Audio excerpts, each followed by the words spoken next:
할렐루야. 이스라엘의 왕들을 통하여서 우리의 삶을 평가하는 인생평가 39번째입니다. 여러분 모두를 주님의 이름으로 사랑하고 축복합니다. 하나님 말씀 보겠습니다. 열왕기하 14장 10절 내가 에돔을 쳐서 파하였으므로 마음이 교만하였으니 스스로 영광을 삼아 왕국에나 내 집으로 돌아가라. 어찌하여 화를 자취하여 너와 유다가 함께 망하려 하느냐. 아마샤가 듣지 아니하므로 이스라엘의 왕 요아스가 올라와서 그와 유다의 왕 아마샤가 유다의 베세메스에서 대면하였더니. 아멘. 오늘은 교만이라고 하는 주제로 말씀을 같이 나누도록 하겠습니다. 하나님의 사람 엘리사가 죽었습니다. 그래, 우리의 인생은 언젠가 시작했으면 끝이 있습니다. 그러나 소망이 있는 것은 이 세상의 죽음으로 끝나지 않고 영원한 하나님의 나라가 있기 때문입니다. 그곳은 오히려 이 세상과 비교되지 않는, 썩지 않고 더럽지 않고 쇠하지 않는 하나님 나라의 소망이 있기 때문에 성도에게 죽음은 믿음을 따라가는 것이고 또 하나님 나라에 입성하는 그리고 영원한 부활을 기다리는 귀하고 복된 영광의 시간, 소망의 시간이 되는 것이기 때문에 성도들은 죽음이 복되다라고 그렇게 성경이 말씀하고 있어요. 엘리사는 부르심을 입은 때로부터 사명을 마치는 때까지 열정을 가지고 그리고 지속적으로 충성했던 사역자입니다. 왕들과 주의 종들의 이 종말을 우리는 계속 살피고 있어요. 그래서 바른 길을 가도록 성경은 우리에게 교훈과 경계로 인내함으로 우리로 하여금 소망을 바라보도록 만드는 것입니다. 성령의 인도하심으로 말씀을 잘 보고 이 말씀을 역사로 끝내지 말고 내 안에 적용시켜서 내 인생이 하나님 앞에 기록되는 것을 우리가 잘 준비해야 돼요. 히브리서 13장 7절에 보면 하나님의 말씀을 너희에게 일러주고 너희를 인도하였던 자들을 생각하며 그들의 행실의 결말을 주의하여 보고 그들의 믿음을 본받으라. 예수 그리스도는 어제나 오늘이나 영원토록 동일하시니라. 우리에게 주어진 많은 믿음의 선진들이 있습니다. 그들의 믿음도 우리는 본받아야 되지만 그들은 다 완전하지 못합니다. 그래서 어제나 오늘이나 영원토록 동일하신 예수님이 우리 신앙의 가장 근본적인 본이됨을 우리는 잊지 말아야 돼요. 단지 이 믿음의 사람들이 얼마나 우리의 인생 가운데서 문제를 가지고 힘들어하며 스트로크를 하며 그리고 그것들을 이겨냈는지 그것들을 우리의 삶에 잘 적용하면 훨씬 가까운 또 우리의 경험에 도움이 된다라고 하는 것이죠. 우리의 본이 예수님임을 다시 우리는 잊지 말고 살아야 될 것을 확인하면서 이제 유다 왕 요아스가 죽은 후에 그의 아들 아마샤가 왕이 되었습니다. 그러나 그 역시 미완의 인생으로 끝나게 되어 3절에 보면은 아마샤가 여호와 보시기에 정직히 행하였으나 그의 조상 다윗과는 같지 아니하였으며 그의 아버지 요아스가 행한 대로 다 행하였어도 그런데 그가 오직 산당들을 제하지 아니하였으므로 백성이 여전히 산당에서 제사를 드리며 분향하였더라. 여러분이 주일에 오시면 새벽기도 하신 분들 또 이렇게 제가 카피한 것을 코팅해서 남쪽 이스라엘과 북쪽 이스라엘의 왕들과 선지자들의 내용들을 함께 볼 수 있도록 그렇게 하면 훨씬 도움이 될 것 같아서 자료를 카피를 해놨고 코팅을 했으니까 같이 보시고 예배에 참석하시면 훨씬 도움이 될 것 같아요. 그래서 아마샤가 여호와 보시기에 악을 행했다라고 제가 이야기하면 여러분이 이제 이 표를 가지고 남쪽 이스라엘의 9번째 왕 아마샤가 통치하였음을 여러분이 이제 보면 훨씬 이해가 빠를 것 같아요. 조상의 행위와 같지 않다. 다윗과는 같지 않았다. 반미완성의 인생이었고 그리고 오직 산당들을 제거하지 아니하였으므로 백성들이 여전히 산당에서 제사드리며 분향하였더라. 하나님 앞에 온전히 헌신한다는 것, 순종한다는 것, 얼마나 많은 사람들이 따라가지만 쉽지 않은 것인 것을 우리에게 말해주고 있습니다. 우리에게 이와 같은 모습을 통하여서 끝까지 우리가 다시 힘을 내고 하는 것은 내 힘으로가 아니라 날마다 나는 연약하지만 우리 주님이 은혜를 주심으로 그 믿음 안에서 한 걸음씩 한 걸음씩 가는 거예요.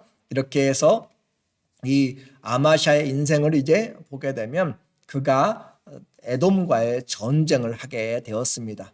전쟁은 참 참혹한데 그 전쟁을 통하여서 승리가 되게 되면 전쟁에 도취되고 또 전쟁의 광이 될 수가 있어요. 아마샤가 에돔과에서 승리하자 그가 하지 말아야 될 행동들을 하게 되었습니다. 역대하에 보면은 나와요. 25장 14절에 아마샤가 에돔 사람들을 죽이고 돌아올 때에 세일 자손의 신들을 가져와서 자기의 신으로 세우고 그것들 앞에 경배하며 분향한지라. 가서 정보를 하고 배반한 그들을 그렇게 전쟁을 했는데 올 때 다른 전리품이 아니라 그 전리품으로 가져온 것 중에 하나가 바로 신들을 가져왔다. 이방 신들을 가져왔다라고 하는 것이 얼마나 어리석은 것인가. 패배자의 그 나라에서 그 신들을 가져오고 그리고 그것을 세우고 그 앞에 경배하면서 기도하였다라고 하는 이 부분을 보면서 어떻게 하나님 유일신앙을 섬기는 이 남쪽의 왕이 이런 일들을 하고 있는가. 그 나라는 도대체 어떤 제사장이 있고 어떤 백성들이 하기에 이와 같이 한 나라가 하나님 앞에 언약을 세운 여호와의 성전이 있는 나라가 이렇게 할 수 있는가. 그렇게 우리는 생각해 볼 수가 있는 것이죠. 지도자 너무너무 중요합니다. 우리 모두에게 이 시대에 하나님 앞에 올바른 믿음의 사람들을 세워나가고 하나님을 두려워하고 경외하는 그런 지도자들, 그리고 또 하나님의 뜻에 어긋날 때 우리가 믿음의 선한 그런 영적인 영향력을 끼칠 수 있도록 그렇게 준비해야 되는 것들 참 우리가 지혜롭게 해야 되는 것이죠. 선거도 그런 부분에서 하나님 앞에 기도하면서 정말 해야 되는 것이죠. 오늘 우리에게 이 전쟁의 참혹한 가운데서 승리하고 지금 가져왔습니다. 그래서 15절 그러므로 여호와께서 아마샤에게 진노하사 한 선지자를 그에게 보내시니 그가 이르되 저 백성의 신들이 그들의 백성을 왕의 손에서 능히 구원하지 못하였거늘 왕은 어찌하여 그 신들에게 구하나이까 하며 하나님이 사랑하기 때문에 선지자를 보내서 책망을 하여도 그 책망을 올바로 듣지 않습니다. 이것이 어리석은 사람이죠. 하나님의 말씀이 들려지지 않는 것은 그만큼 그의 삶이 하나님에게서 떠나 있다라고 하는 것이에요. 심지어는 이제 그를 위협하고 그리고 하나님은 그에게 죽음을 예언합니다. 16절 선지자가 아직 그에게 말할 때 왕이 아마샤 왕이 그에게 이르되 우리가 너를 왕의 모사로 삼았느냐 우리가 너를 왕의 모사로 스승으로 삼았느냐라고 그렇게 함으로써 더 이상 할 말이 없습니다. 그치라 어찌하여 맞으려 하느냐 왕의 권력으로 그렇게 폭언을 하고 위협을 함으로써 선지자가 그치며 이르되 왕이 이 일을 행하고 나의 경고를 듣지 아니하니 하나님이 왕을 멸하시기로 작정한 줄 아노라 하였더라. 하나님이 왕을 멸하시기로 작정하였다. 이 세상의 왕 바로 하나님이 세우시는 것이죠. 하나님 앞에서 겸손한 자, 하나님 앞에서 교만하면 안 되는 것이에요. 그런데 그는 지금 자기가 이 에돔에서 승리하니까 이제 북쪽의 이스라엘의 왕을 향하여서도 우리가 시작하면서 읽었던 것처럼 교만하여 그 북쪽의 왕에게 전쟁을 걸어가고 있는 모습입니다. 세상의 결정들이 우리 생각으로 하는 것 같아도 이런 왕들의 생각, 이 왕들의 마음의 뒤에 붙잡고 있는 영적인 어둠의 세력들이 있습니다. 이 세상의 정사와 권세 잡은 자, 하늘에 있는 악의 영들에 대한 영적인 싸움이라고 우리에게 이야기라고 있어요. 공중 권세 잡은 자, 그래서 악한 공산주의나 무슬림이나 이 모든 악한 영들에 붙잡혀 있는 그 부분들을 우리는 기도하면서 그 악한 괴계들을 깨뜨리고 기도하면서 나가야 되는 것이에요. 선으로 악을 이기는 기도 우리가 반드시 필요하고 해야만 됩니다. 오히려 평안한 가운데 하나님의 복음이 증거되도록 너희는 임금들과 관원들을 위해서 기도하라 라고 그렇게 이야기를 하고 있어요. 그래서 하나님 앞에 살아가는 성도는 나만, 교회만이 아니라 이 시대에 또 위정자들을 이용해서 복음이 잘 증거되며 하나님의 그 주신 창조의 그런 질서들이 잘 유지되고 인권이 잘 행복권을 추구해 나갈 수 있도록 그렇게 기도하는 것도 우리가 해야 되는 것이죠. 악한 일에 동참하는 것이 아니라 선한 일에 우리가 쓰임받아야 되는 것이죠. 이처럼 하나님께서 말씀하시고 교만할 때 교만은 패망의 선봉이라고 이야기합니다. 에돔과의 전쟁에서 승리하고 북이스라엘과 전쟁을 하려고 그렇게 하고 네가 만족한 줄 알라라고 그렇게 이야기해도 굳이 전쟁하겠다고 달려드는 이 왕에게 드디어 전쟁이 되었습니다. 그 결과는 어떻게 되었어요? 자기 자신이 사로잡히게 되고 왕궁과 궁궐의 모든 금들도 다 빼앗기게 되었어요. 13절에 이스라엘 왕 요아스가 벳세메스에서 아하시아의 손자 요아스의 아들 유다 왕 아마샤를 사로잡고 왕이 사로잡혀 버렸어요. 교만하여서 나와 한번 겨뤄보자 라고 그렇게 생각하고 전쟁을 먼저 일으켰는데 그가 사로잡혀 버렸고 예루살렘에 이르러 예루살렘 성벽을 에브라임 문에서부터 성 모퉁이 문까지 400규빗 약 200m를 헐고 또 여호와의 성전과 왕궁 곳간에 있는 금, 은과 모든 기물을 탈취하고 또 사람을 벌모로 잡고서 노예로 잡아간 거죠. 사마리아로 돌아갔더라. 이처럼 하나님이 금하신 것 그리고 그의 삶에서 잘못된 길을 가고 교만할 때는 반드시 이와 같은 대가를 치르게 됩니다. 우리는 이것을 보면서 인생을 또 한번 생각해 볼 수가 있어요. 성경은 우리에게 여러 부분을 생각하도록 만듭니다. 인명은 제천이라 우리 많은 이야기를 하잖아요. 그래요. 전쟁터에서 승리한 이 북이스라엘의 왕은 이 사로잡힌 아마샤보다 더 빨리 죽습니다. 그러니까 이 아마샤는 포로가 되었지만 그러나 이 모든 기물들을 다 주고 아마 풀려난 것 같아요. 그래서 이 아마샤 왕이 전쟁에 패했는데 그는 15년을 더 살고 승리한 북이스라엘 요아스 왕은 그는 더 빨리 죽게 되었습니다. 삶의 길이도 무엇을 하느냐에 따라서 의미가 달라집니다. 아마샤 왕은 25살에 왕이 되어서 29년을 통치했어요. 그런데 그 통치하면서 결국 그는 모반에 의해서 죽임을 당하게 됩니다. 19절 예루살렘에서 무리가 그를 반역하고 그가 라기스로 도망하였더니 반역한 무리가 사람을 라기스로 따라 보내 그를 거기서 죽이게 하고 그 시체를 말에 실어다가 예루살렘에서 그의 조상들과 함께 다윗성에 장사하니라. 그의 결국은 그는 오래 살았지만 모반에 의해서 죽음을 당하게 되었습니다.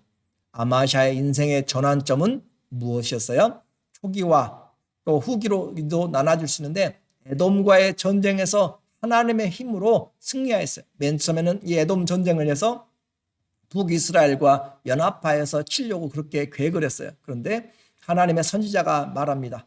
왜 그 북이스라엘 사람들을 끌어다가 전쟁하느냐? 하나님이 힘이 없느냐라고 이야기하니까 돈 주고 빌려온 그 사람 용병들을 다시 다 보내게 되니까 북이스라엘 사람들이 화가 나가지고 올라가면서 그 성들을 회파하고 갔죠. 그래서 이제 남쪽의 전쟁에 에돔과의 전쟁에서 하나님의 은혜로 큰 승리를 했어요. 그런데 가지고 온 것이 그들이 우상을 가져왔다라고 하는 것이죠. 이처럼 그는 이 에돔과의 전쟁 곧 에돔에서 가져온 우상으로 말미암아 교만해지고 그 교만으로 말미암아 그 우상이 하나님의 자리를 대신하게 되는 그 어리석은 인성으로 자기의 삶에서도 하나님이 자리하지 못하게 된 것이죠. 믿음, 시종일관 그리고 믿음 갈수록 더 귀한 성숙된 믿음 우리가 배우는 것 또 신앙하는 것 너무너무 중요합니다.